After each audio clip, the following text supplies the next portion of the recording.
Julie and I, we hit below the belt. We give it to you the way it comes to us and what we understand. And the background that Julie and I both have in the deliverance ministry to show us the occult, the Illuminati, the globalist, the information that is being withheld from us on the end time events because of these organizations. And so we're very thrilled to have Gil on to bring this information. So what I'm going to do, I'm just going to go ahead and bring Gil on. Gil, go ahead and just introduce yourself, and then we'll get into to tonight. All right, well, thank you, Scott. Like you had said earlier, I'm an amateur astronomer, and my previous livelihood was made in the oil field in the offshore and inland facilities. You know, it's a design and engineering, and then this research I did right here carried me into a new field, which is astronomy. Anything,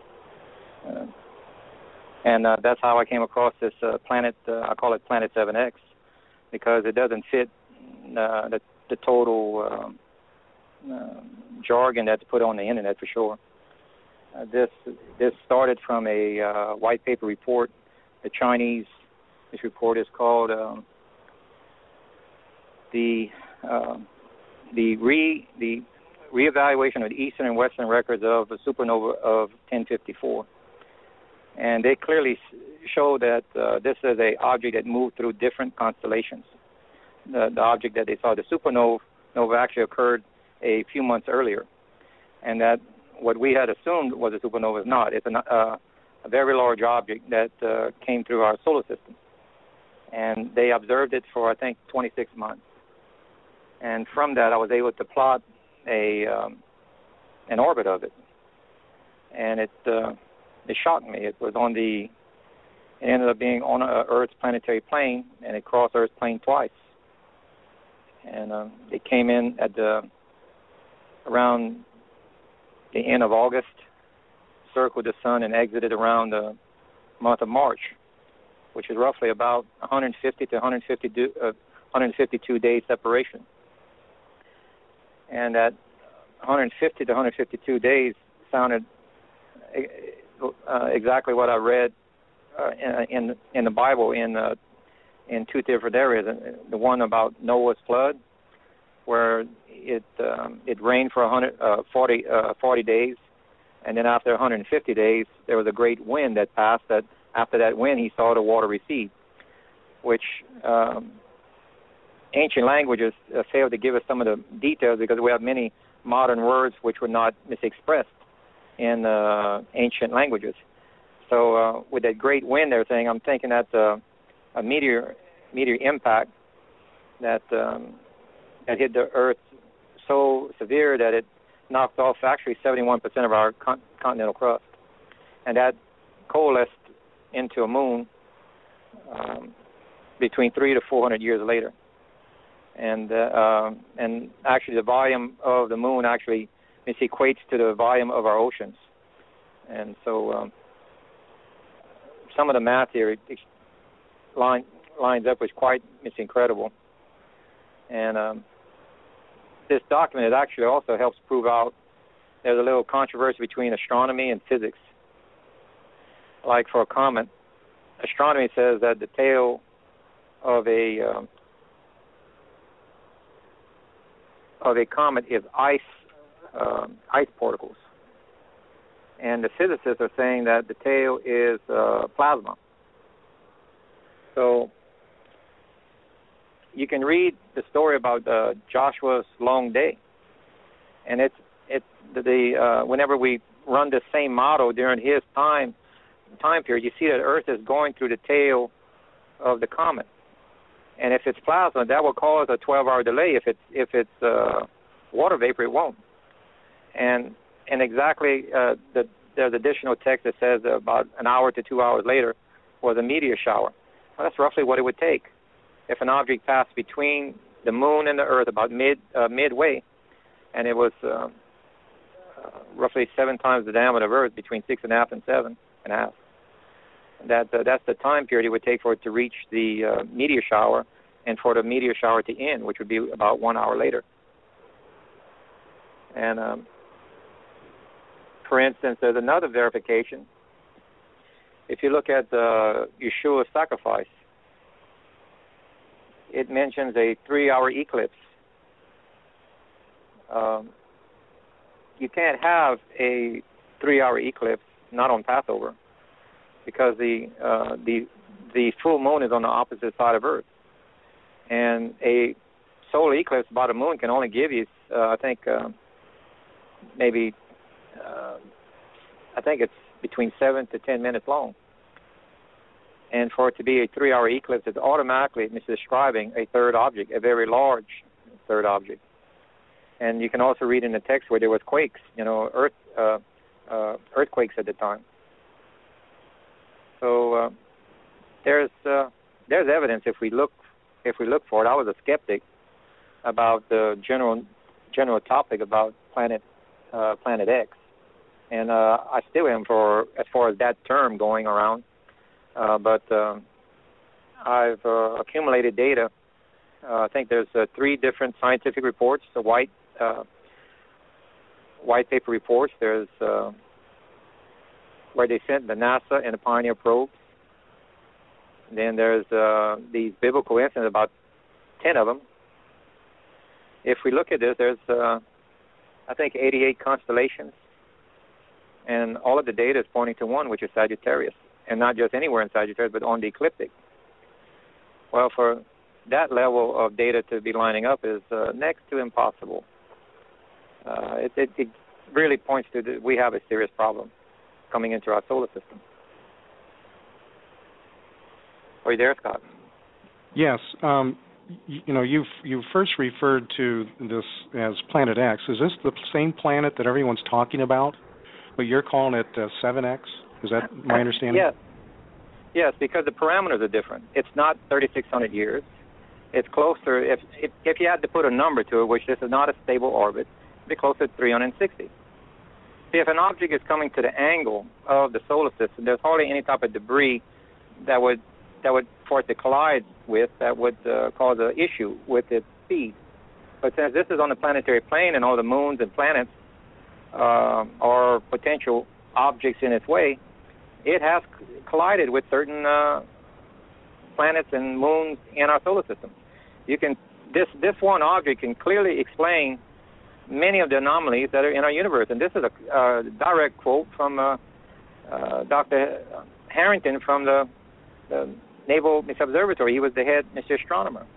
And I totally agree with him because it can explain it. Now, he had estimated that it was closer to about 1,100 year orbit was what his estimate, because he didn't have enough data. And he had shown that it was a clock. He was thinking that it was clockwise in its rotation around the sun, but with the Chinese data, it clearly shows us that it's counterclockwise with a much shorter orbit. And this is why I have to name it differently, because the parameters and the qualifiers for this thing is different. We have hard facts. If it were to qualify as something else, like an asteroid or a meteor, it would not be in this type of orbit. Is that what you're saying? It could be, but it couldn't add up to it wouldn't have been noticeable at 13 months out. Okay, it would take a much larger object because the Chinese astronomers in 1054 didn't have telescopes. They were only using their naked eye. And the maximum for average trained person looking at stars would be either 6 to 6.5 magnitude and brightness that they would be able to be noticed without any telescope. So using that factor and putting it in the model, and we have a very large object. And using, I think, 3 other Pacific notes and writings of ancient. Like one, there was one that in Velikovsky's book, some of the Middle East scrolls had mentioned that during Joshua's time that they saw an object that was equivalent to 50 times the size of the moon. That's their view from Earth. Well, if you take an object roughly 50 50% of the distance between the moon, well, that object is roughly around 6.5 to 7.5 times the diameter of Earth. And that also gives us the exact qualifier for 3 hours of darkness during Yeshua's sacrifice. I think there's another qualifier, but it doesn't come to mind at the moment, where an object roughly 6.5 to 7.5 would have worked also. So that's what I'm backing this analogy. We have a real object that the Chinese saw.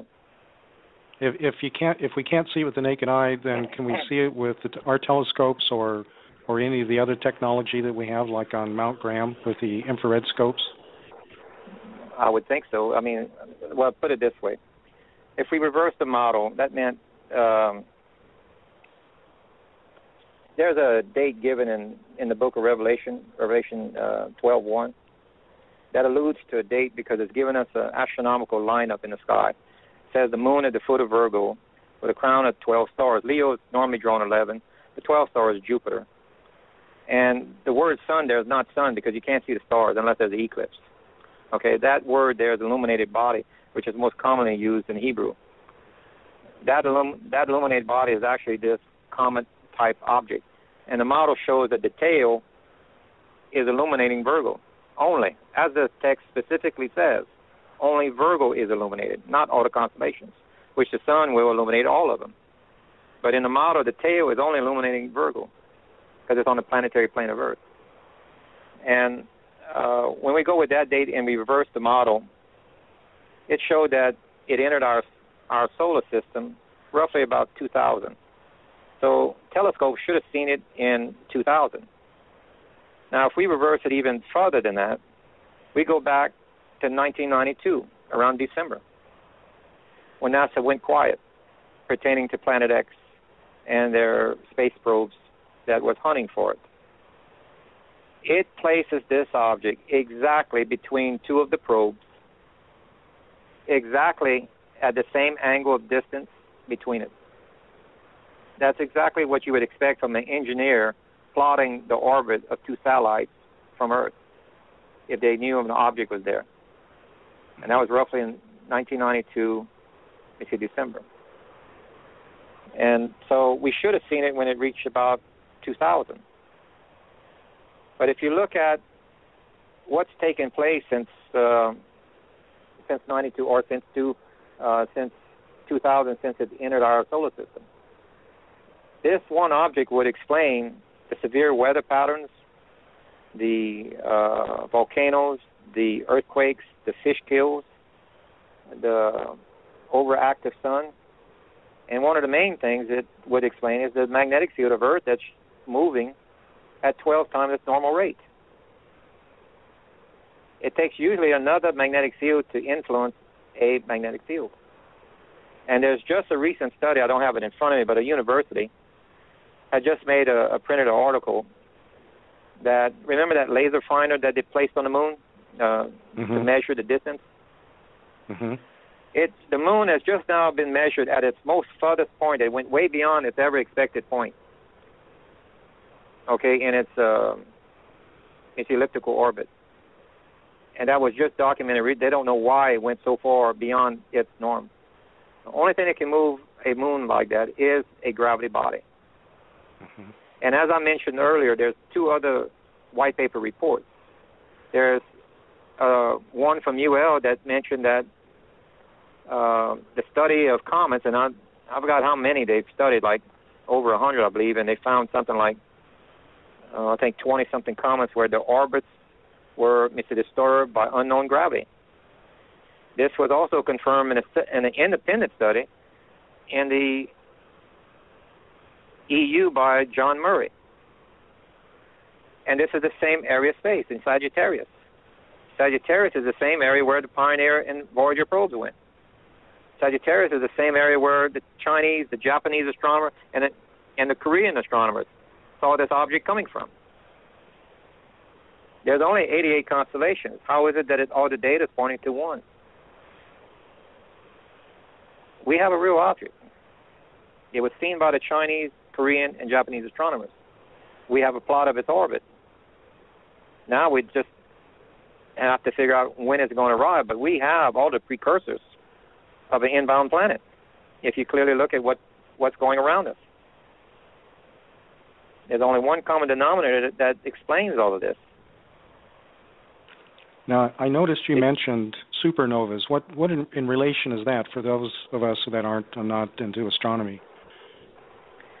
It's well known in astronomy that there's many papers written that there was a supernova in 1054, and this was done probably before the turn of the century or the previous turn of the century, and had many articles written, but no one went back to check this one scientist that made the claim that he found it in the Chinese records.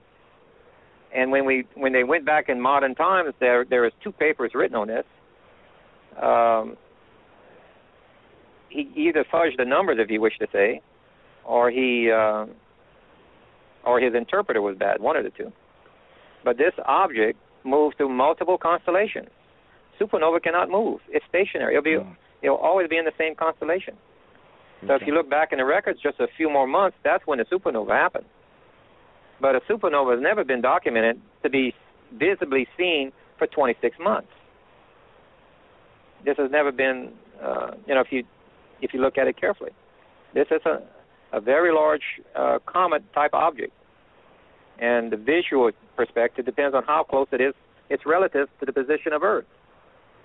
You know, if Earth is far away from it, it would look like, just like you look at the Jupiter and the night sky, but it'll be a large comet, you know. But if you're in March at the time or September, when it's coming around, like, for instance, Joshua's long day, they saw an object 50 times larger than the moon.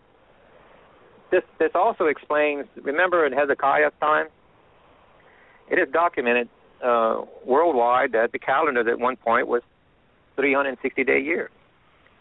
But during around 700 BC, all calendars globally changed to 365. And if you read the details of Hezekiah's story, you see that, now in the English, it's not interpreted correctly. It says that the shadow went back on a sundial 10 degrees. That's not what the Hebrew says. The Hebrew says it went back 10 steps. Now, the reason why it can't be a sundial, that means that's the east to west motion. That means the Earth would have had to stop, reverse,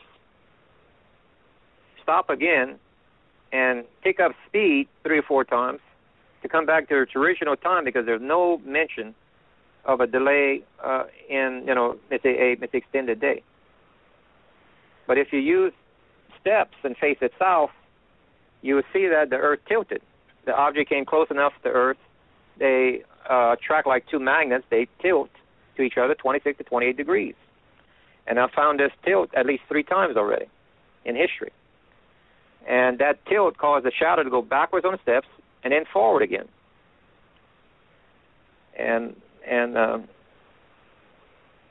that moved the Earth's orbit slightly outward, giving us a longer year to go around the sun. That's why we went from 360 to 365 and a quarter.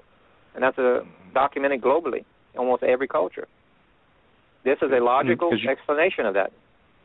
Because you mentioned the Chinese documents, you're talking about that goes way back as well as something recent in relation to the white paper docs? Yes, the most recent was 1054, so that's why it breaks the model of 3,600 years. This is only in 1054 A.D. Now, I found other mentions of this same object in a different period of time. Let me see here. Around Joseph of Egypt. It mentions this object came around in the 1400s. Well, what's interesting about Joseph here, let me pull up my data real quick. Okay. We have also a tilt of the Earth. Remember how he had a 7-year drought? Yes. And, we have 3.5-year drought coming in, 3.5-year drought as it's leaving. That's a common denominator throughout history. You can find this multiple times stated in the Bible, even though they don't know what caused it. Many of the times it's this object. There's a object called the Nibiru disk. It's the oldest documented symbolizing the star patterns in Europe. It's the oldest, maybe even in the world. Is that the sky disk? Yes, it's called the Nibiru sky disk, or the sky disk of Nibiru. Nibiru was a colony that was about 15 to 20 miles southeast of another the ancient Mesa Observatory in Gothic, Germany. It is my belief that this disk was actually made at the ancient Mesa Observatory. And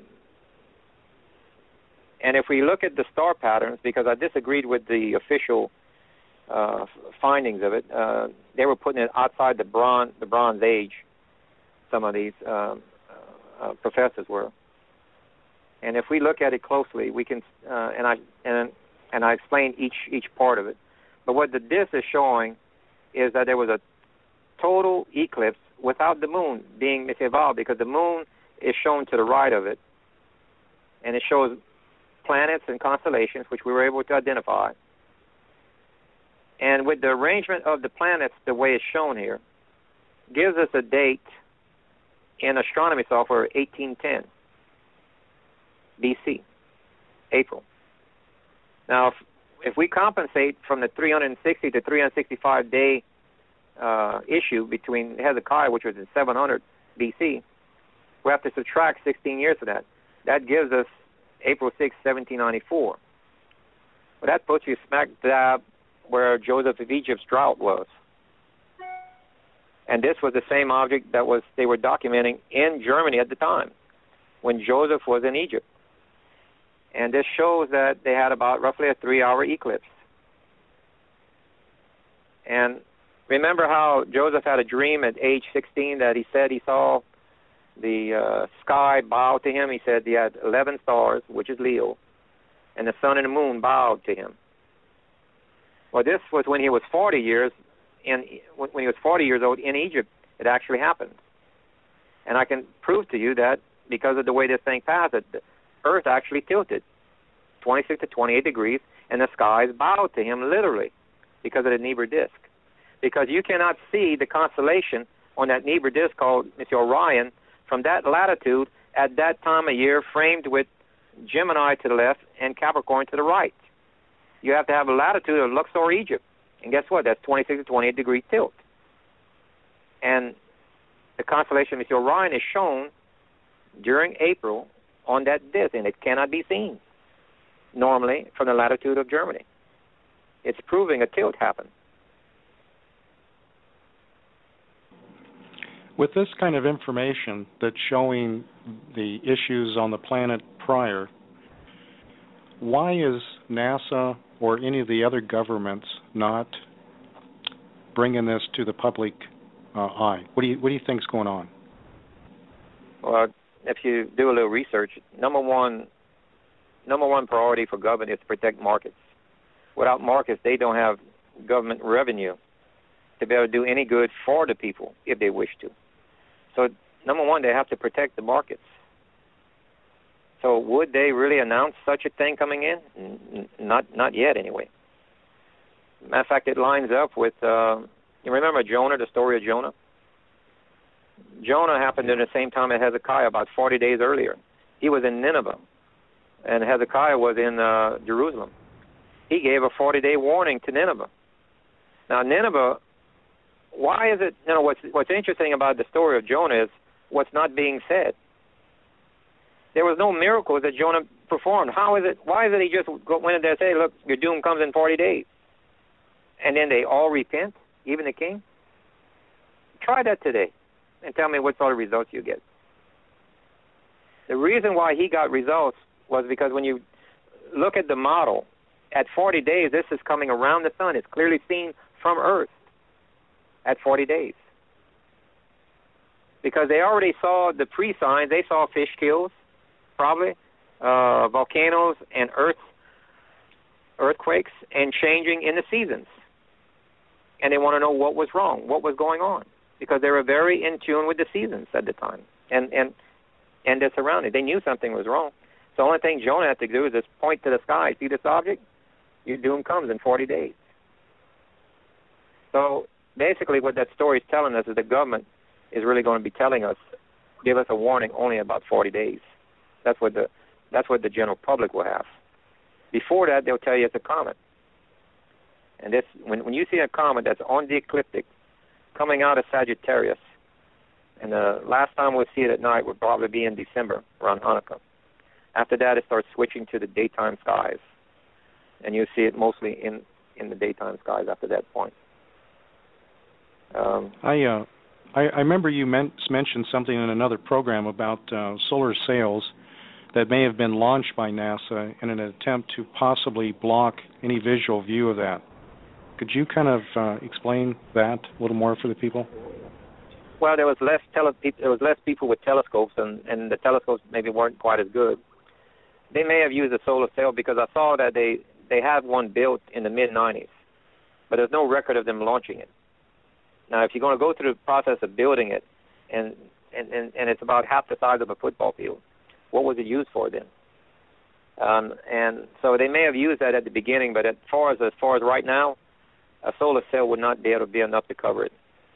They'd either have to project a hologram or some other technology that I'm not aware of, but we have all the effects of it, but we can't see it right now. And I know I'm going to get hundreds of emails. I see it. No, that is not it. It's not a sundog. It's not a glitch of brightness on a lens of a camera.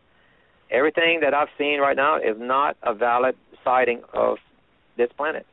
When we see it, it's going to look more like a comet because it's entirely too close right now. If this date in Revelation 12:1 is correct, and I have no reason to say that it's not at the moment, because so far all the signs are still escalating. To give you, for instance, someone tallied up, I think it was the volcanoes. No, I think it was the earthquakes for our previous century, and gave an average on what it would be for a year. Well, that average is exceeded in one day now. One yearly average, we're having that many earthquakes in one day. Is there a logical explanation for this? Only one that I can see is an approaching body. There's only one thing that can perturb our moon, our outer planets, comets, dozens of them, upset our sun. All the planets are showing signs of heating up, and as well as the Earth is heating up. That's why you have the crust expanding, and that's why you have volcanoes and earthquakes that are prevalent. We're going through a drought in many areas of the globe. We had significant drought starting at the end of 2012.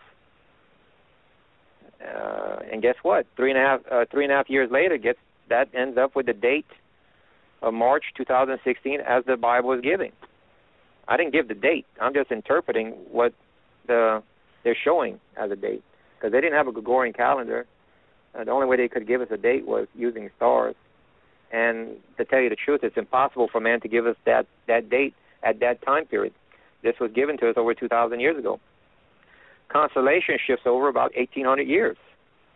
In other words, during Passover, it would have been Libra, the scales of judgment. Now, in Passover, is Virgo. To get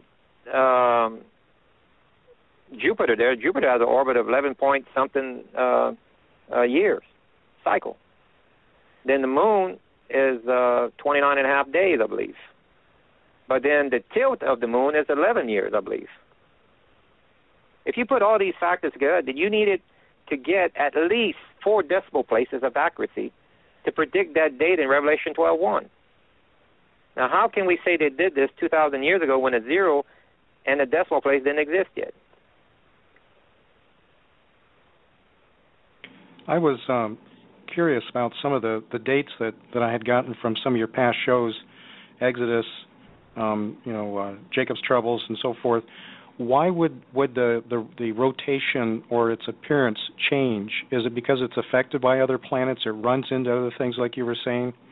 Why would there be a different date instead of something that comes, the same?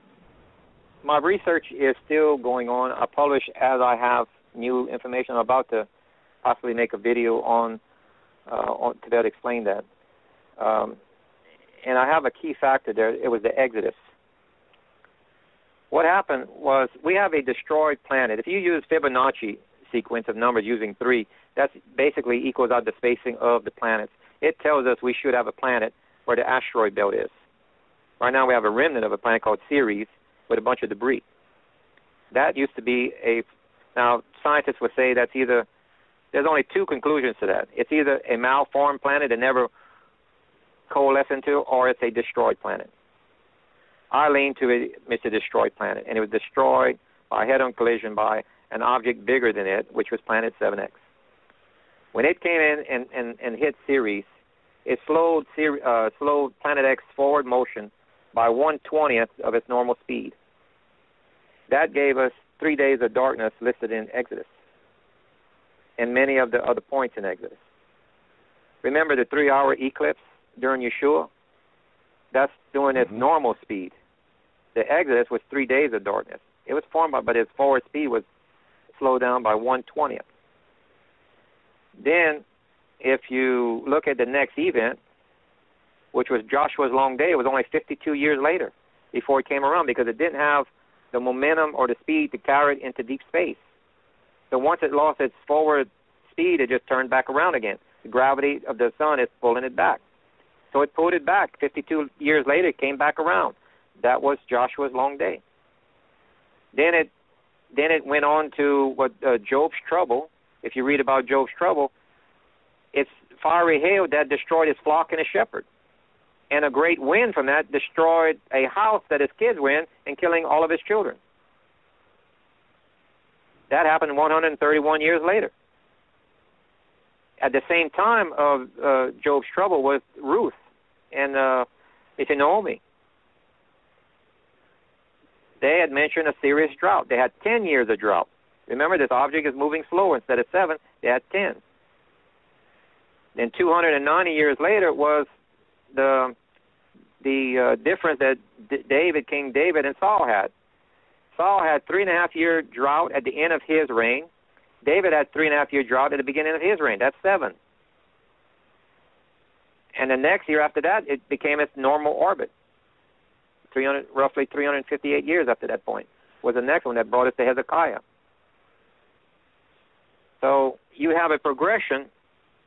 As a speaking of speed, it took almost 4 trips around the sun before it regained its entire normal orbit, if you want to call it normal.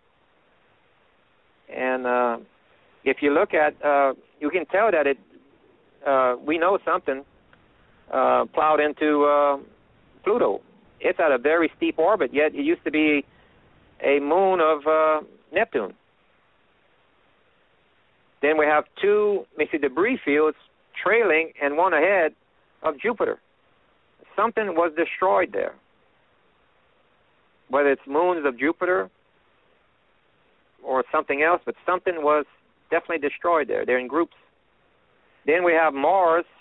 If you look at the Mars craters, I think 92% of all of Mars craters are on the southern hemisphere. Why is that? Because that lower half at one time was on the, crossed the debris field of planet 7X. That only the lower half of its spherical shape crossed into the debris field. It was much closer to Earth's planetary plane. It got bumped. If you look at the elevation of Mars, a map of its elevation, you see a nice round curvature of a dark blue spot. That's where this planet bumped into it, causing cracks to appear on the opposite side, which is that big cavern. Looks like a scar on it. That was pressure put on it from this side, pushing over to the other side. And now it's at a much higher orbit. Now it doesn't cross planet 7. The backside of the moon has 4 times more craters than the near side. The moon has protected parts of Earth during these meteor showers. That's why there's 4 times more craters on the backside. And scientists have acclaimed. It appears that the meteor showers hitting Mars that most of it happened within an hour or so, because of the direction and the way that they're overlapped. If we put this common denominator answers many of our mysteries in our universe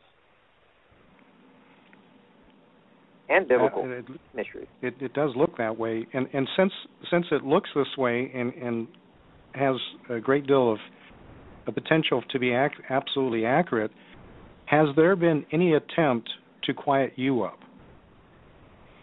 No. I think mainly because if I mix science with the biblical, that leaves room for discrediting me in their eyes. And so, but I'm letting the evidence speak for itself. This is not about the messenger. Let the evidence and let people decide on their own. And you've seen some information that I cannot put out publicly because it's copyrighted. And what do you think of it? Well, that's why we've got you on.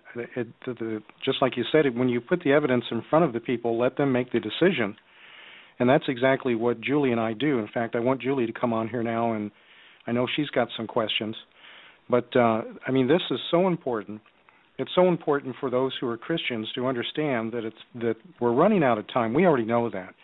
But what Gil is discussing is some of the factors that will bring this in, and we're going to be discussing the dates that you're going to predict that these things are coming. That it is so important that even other governments, if they're not discussing it, because NASA doesn't always have some precedence over some other countries, but eventually you would think somebody's going to raise their hand up. And you talked about the markets, but when that does take place. We're going to talk about Jade Helm a little later and some of the other things. I can't help but think there is something tied with this that's getting ready for that. So Julie, what do you got for us here?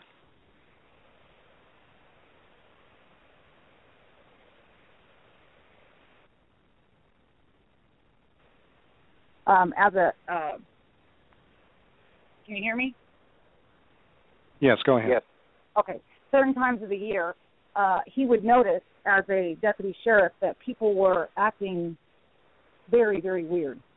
And this is 20 plus years of doing this. And even now, he says he sees a very big change in human behavior, just totally different. It is, erratic, and a lot of the law enforcement departments that we know are getting extremely strange phone calls. And so I'm kind of wondering about the atmospheric changes, if that has any relation to it, because I know that has to have some effect on people's minds. Yes, I can help you with that.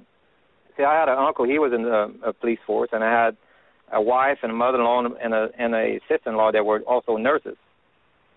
And both of them would say how things get very crazy during a full moon, that they can expect to be super busy during those times.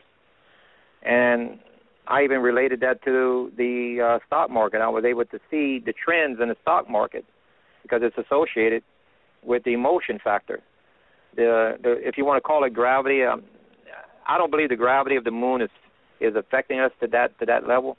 I'm saying that there's an unknown force, which is, if you want to call it the waves coming from the sun, like you ever seen a tornado or like a hurricane with the spiral clouds and winds coming out? Yes. Well, this is what's coming out from the sun as in plasma. And if you use a Fibonacci spiral and run it right through Earth and let it go through and connect to the moon, the moon and the tides do not line up exactly. They don't. They're off. But it does line up with the Fibonacci spiral. So it's not, I would not say that it's the gravity, but it is the solar winds that comes in that's timed, that this is affecting us in our magnetic field. It strengthens it or weakens it. And as this object is coming closer, it's having a greater effect on us. So these magnetic fields are affecting people. And as this thing gets closer, you're going to have more extremes. I've talked to submariners that that's gone under the North and South Pole, well, the North Pole. They've gone under it, and they're greatly affected by the magnetic fields there. They have to, their dream state when they're dreaming at night, sleeping, come very vivid and real. They'll wake up almost in a panic sometimes because it was so real. Their dream state during those high magnetic fields. And this is only going to get more intense as this object gets closer. Right. Well, and also animals. You're going to see that affecting animals as well. I've actually seen that. And then in 2012, when all the birds started dropping out of the sky and animals were washing up on the beaches and they were beaching themselves, just continuing to do it over and over. Yeah. And now, Scott and I have talked about things like this before, about teeth being taken from the earth, and I'm wondering if that somehow ties into this whole, as this thing gets closer, because there are people who are not, they don't have the hope of Jesus Christ. They don't have the Holy Spirit indwelt in them to be able to, keep a straight mind. There are people out there that just don't know. And I'm wondering if that's going to have this teeth being taken from the earth has something to do with this thing getting closer and closer and closer. So. Sure. Well, and also in Revelation, it says, my people perish for lack of knowledge, not lack of religion or faith. It said they perish for lack of knowledge. Underline, emphasize, quotation marks, knowledge. If we don't get a grip with the proper science, because there are some errors in astronomy, because they think the tail of a comet is water vapors. If this date is correct, and the information in Revelation is also correct, and what they look at as data, it says some extreme things. Let me just quote a few. It says that every wall on earth will be cracked. Every wall. It says the earth will be split. It says a sea shall die. The life in the sea shall die. A third of the life. It says 1/3 of the trees, 1/3 of the grass, and 1/3 of the rivers will be burned up from a meteor shower, basically. It says earth is hit so hard on the second event, because there's 2 meteor showers. That's CO6 is the first meteor shower. CO7 is the second meteor shower. That it's the size of a fiery mountain that hits the earth. Earth is hit so hard that it wobbles like a drunkard. Now explain to me how they could visualize this if they didn't even know the earth was a globe. They didn't even know that America existed, which is 1/3 of the continental crust. Remember, when earth is going through a meteor shower, half of it is protected and half of it is being hit. The dark half, in March, it's the daylight side that's going to be hit. The nighttime side is protected because the meteors are coming in from the sun, from that side of the sun. And it clearly says 1/3 of trees, grass, and rivers. They didn't have a word for continental crust, but they're describing continental crust. That is North and South America, it's telling us. That's half of the globe. The second event will again hit us, but it'll be on a nighttime, which is 152 days later. And that's on the nighttime side of Earth. Again, hitting mostly America, but also the fiery mountain hits the ocean. That's the Pacific Ocean. And that's where the seas boil, it says, because of the lava, also the rolling up of the waves, because boiling can also mean multiple tidal waves. But the Bible describes this next event as the worst time in Earth's history. We're taking Noah's flood and many other. That's not the worst. Noah's flood is not. This is going to be. Well, then you better fill your little hat with knowledge on what will occur, what are the precursors, and what to expect, and how to prepare for it. Because you need to be at the pivot point of the tilt. When Earth tilts again 26 to 28 degrees, that means the surface of the Earth from point A to point B, you have that movement of 1,800 miles within 6 hours or so. Well, that's roughly 300-mile-an-hour winds. If you're in an open plain, flat ground, you're looking at 300-mile-an-hour winds. Now, of course, most areas are not flat, but you're probably getting 150-mile-an-hour winds. and that's 90 degrees from the pivot point. That would, if the Bible is indicating that Jerusalem will be this pivot point of tilt, or the Middle East will. Therefore, if you go 90 degrees from that point, you're looking about midway of South America or midway of Australia. And that's the eastern coastline of America, would be where the highest winds would be. Arctic Circle would come down to Washington, D.C. with high winds. You're looking at things being flash frozen. Remember those herds of mammoths they found in northern Siberia? They had vegetation in their mouth they didn't have time to swallow when they froze to death. They were flash frozen. They were caught in a tilt. It brought them further north temporarily with high winds. They froze to death instantly. Entire herds. I remember seeing that and just wondering how that happened. I mean, you know, it was amazing when I watched them uncover this stuff. And Trey Smith does, I don't know if you know Trey Smith, but he does a really good job at God in the Nutshell project, and he has some DVDs, a couple of them on Noah, and he tried to explain the same thing, but all this is what you're saying is going to be repeated. But, I mean, a lot of that's going to be repeated now again, but then even worse. It's going to be even more catastrophe. Each story in the Bible is not random. They're giving us data points for the final conclusion of the final book. You don't realize this until you run the data. Let me give you some. Okay, we have Noah's flood. That gives us 150-day spacing, but that was during a year that was 360. Then we have 364 years later, we have Solomon and Gomorrah, where, remember Lot's wife? Okay, the man's description was she was turned to a pillar of salt. When in actuality, there were 2 towns that were destroyed. When they got behind protective wall or whatever, one of the towns was destroyed from meteors, let's say, okay, brimstone and fire. Then when she heard the first explosion, she came back from her protective area to look at the town. That's when the second town got destroyed. Remember that meteor that went over Russia just within the last, I think, about a year or so ago? Mm-hmm. And it exploded in between about 7 towns. And it exploded high enough where they only had the concussion. They didn't suffer vaporization. It was like 20 to 30 times larger than the bomb dropped on Hiroshima. But it wasn't close enough to the town to vaporize the people. But if it would have exploded closer to the surface, they would have been vaporized. Lot's wife was vaporized, and a shadow was left on the rock face, just like in Nagasaki.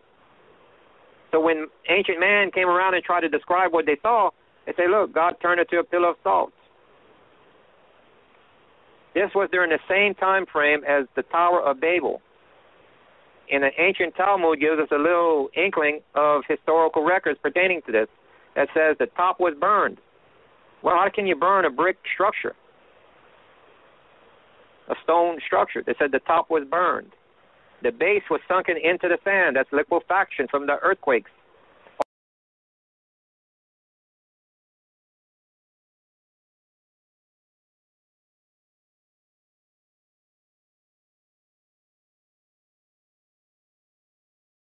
And I, we hit below the belt. We give it to you the way it comes to us and what we understand. And the background that Julie and I both have in the deliverance ministry to show us the occult, the Illuminati, the globalist, the information that is being withheld from us on the end time events because of these organizations. And so we're very thrilled to have Gil on to bring this information. So what I'm going to do, I'm just going to go ahead and bring Gil on. Gil, go ahead and just introduce yourself, and then we'll get into tonight. All right, well, thank you, Scott. Like you had said earlier, I'm an amateur astronomer, and my previous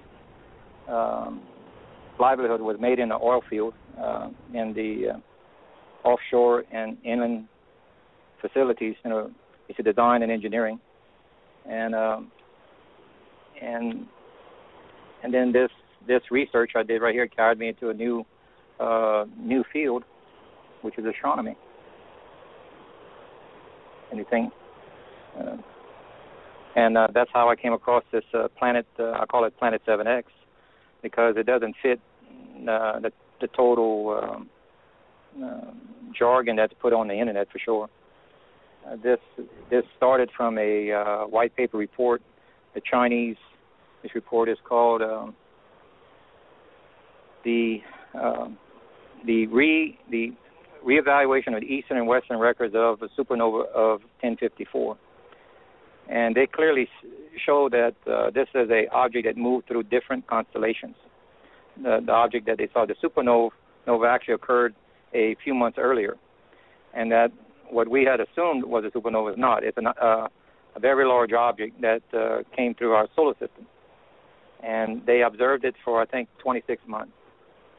And from that, I was able to plot an orbit of it, and it shocked me. It ended up being on Earth's planetary plane, and it crossed Earth's plane twice.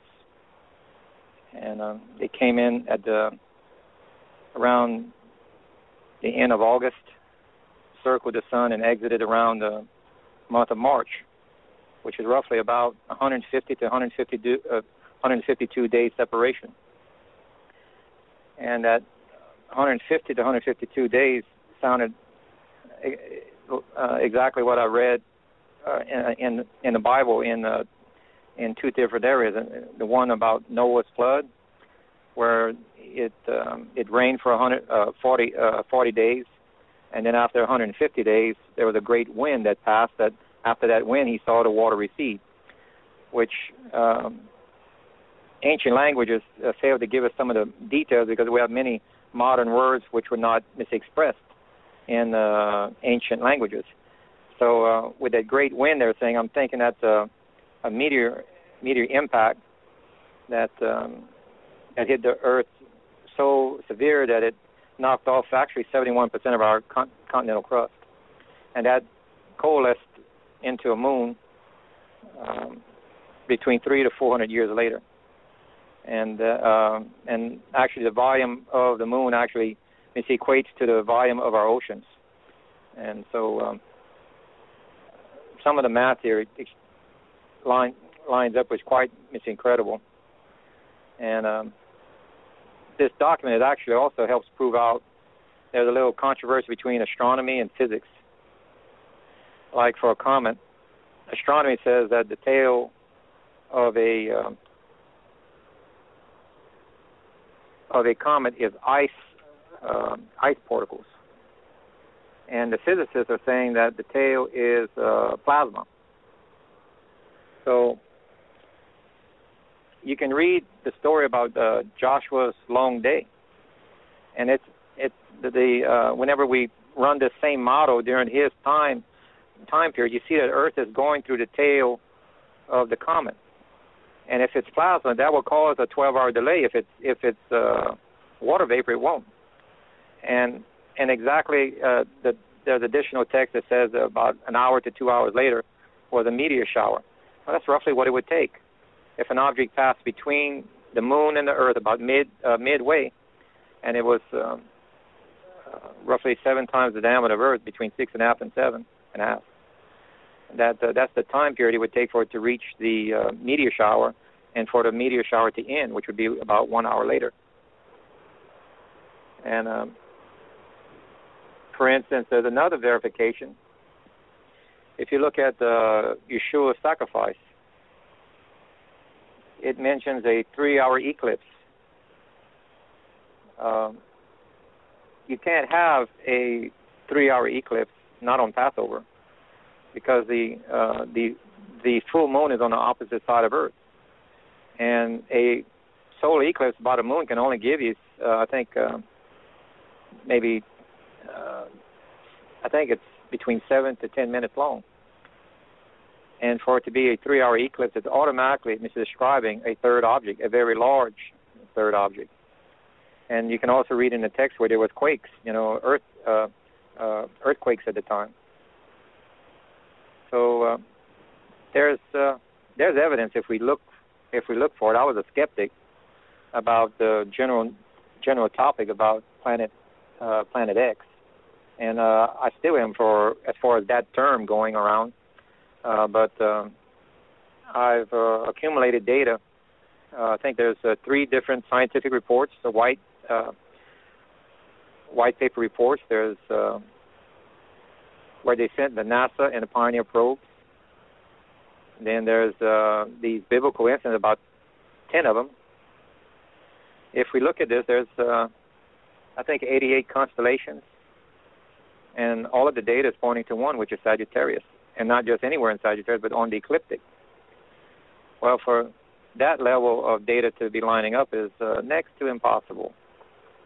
It really points to that we have a serious problem coming into our solar system. Are you there, Scott? Yes. You first referred to this as Planet X. Is this the same planet that everyone's talking about, but you're calling it 7X? Is that my understanding? Yeah.